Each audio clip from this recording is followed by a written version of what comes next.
안녕하십니까. 2023년 8월 14일 월요일입니다. 정보앤방첩TV에서 오늘은 북한이 한국 무인기를 해킹한 것은 무인기의 위성 통신 지령 시스템, 이런 주제로 말씀을 드리기로 하겠습니다. 며칠 동안 영상을 올려드리지 못해서 죄송하다는 말씀을 드립니다. 그동안 정보를 정리해서 보내드릴 곳이 있어가지고 며칠 그 작업을 하다 보니까 그런 일이 생긴 거니까 이해를 부탁드립니다. 그리고 오늘 드릴 말씀이 며칠 동안 정리한 내용의 일부분입니다. 북한이 창건 이래 고고도 무인기와 중고도 무인기를 전시하고 중고도 무인기를 띄우는 영상을 공개했었는데 그것이 다 트릭이었습니다. 중고도 무인기나 고고도 무인기나 대한민국에서 중국으로 정보를 가져가는 것은 오른쪽 주머니에서 왼쪽 주머니로 보내는 것처럼 쉽습니다. 이제는 다른 건 몰라도 최소한 사이버 시스템만큼은 그냥 중국이라고 보시면 됩니다. 화웨이 통신 장비를 딱 깔아놓고 그런 걸 이용해서 국방망을 또 깔고,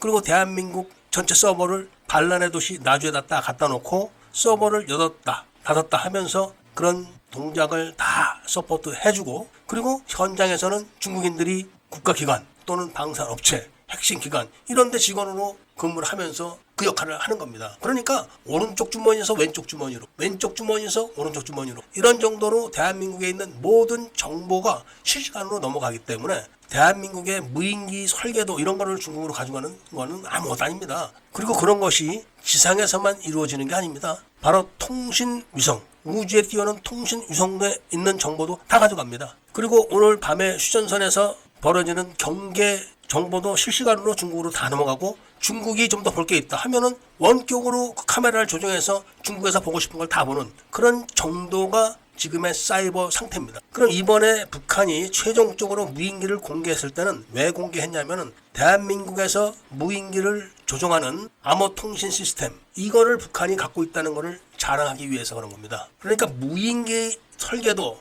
부품 설계도, 부품 이런 거를 정보를 가져가는 건 아무것도 아니고 실시간으로 대한민국 공군에서 무인기를 조종하는, 통제하는 그런 통신 지령을 그 시스템째 가져간 겁니다. 그리고 그것이 아나시스 2호하고 연결되어 있는 통신 시스템도 다 가져간 겁니다. 이미 그거를 하나하나 말씀드리죠. 2012년도에 이란이 미국의 무인 정찰기를 납포했습니다. 그때는 무인 정찰기를 통제하는 지령문이 지금처럼 복잡하지가 않았고, 또 미국이 그런 거를 까맣게 모르고 있었을 때라 이란이 미국 무인기를 지정하는 통신 위성과 무인기 간의 통신 상태를 계속 감시를 해가지고 그 통신 상태가 패턴이 일정하다는 걸 알아낸 거예요. 그래서 그거를 싹 녹음을 해가지고 분석하고 다시 재생하고 이렇게 하면서 그 패턴대로 암호 지령문을 만들어가지고 미국 무인기가 이란 영공에 들어왔을 때 재밍을 해서 통신을 끊어놓고, 그리고 나서 복사한 암호 통신문을 무인기를 지령을 내려가지고 그대로 공항으로 착륙시켜서 납포해버린 거죠.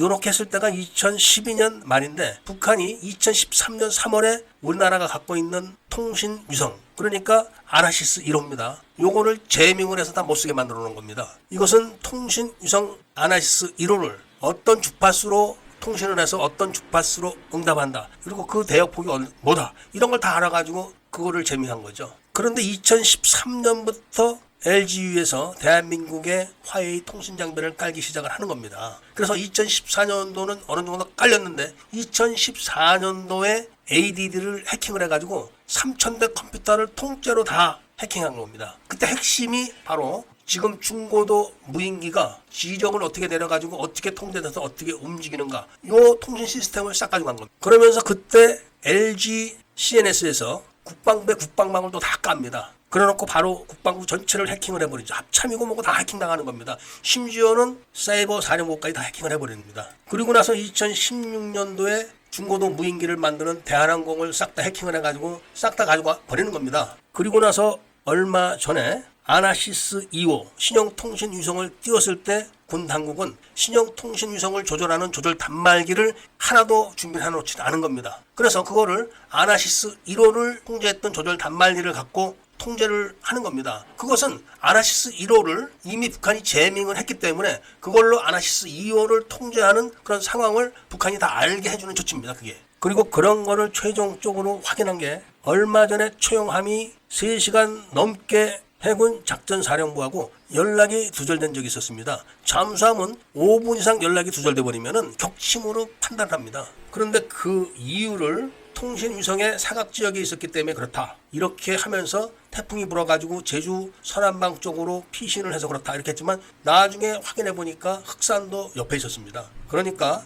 통신 위성 사각지대가 아닌 지역에 있었으면서도 연락을 끊은 거죠. 문제는 국산 중고도 무인기가 북한에 납파돼서 북한으로 착륙되는 것이야 그렇다고 치지만 미국에서 도입한 고고도 무인기 이게 북한으로 넘어갈 위험이 굉장히 큰 겁니다. 미국에서 도입한 고고도 무인 정찰기에 대한 부품 도입 계약도 엉터리였고 정비 계약도 엉터리였습니다. 그러면서 미국 놈들이 부품을 안 대준다, 팔아먹고 책임을 안 진다 이런 식으로 비난을 한 건데 바로 그것이 북한 정찰을 방해하고 그리고 통신 지령 시스템에 대한 연구 정보를 넘기겠지. 당연히 그런 기지들도 화웨이 장비하고 나주 인터넷 진흥원의 서버와 무관할 수가 없고 이란이 미국의 무인 정찰기에 암호 통신문을 채취한 것이 바로 미국의 무인기지 옆에 차량에다가 그런 장비를 위장해가지고 싣고 다니면서 통신 시스템의 신호를 채취한 겁니다. 그러니까 우리나라도 그런 공군기지 옆에 북한 간첩들, 중국 간첩들이 상주하면서 무인기로 계속 지령을 내리는 거를 다 채취를 하는 겁니다. 그리고 그거를 중국으로 가져가서 다 분석을 하고 다시 한 번 더 만들어서 실험해보고 이렇게 하면서 위성과 무인 정찰기의 통신 시스템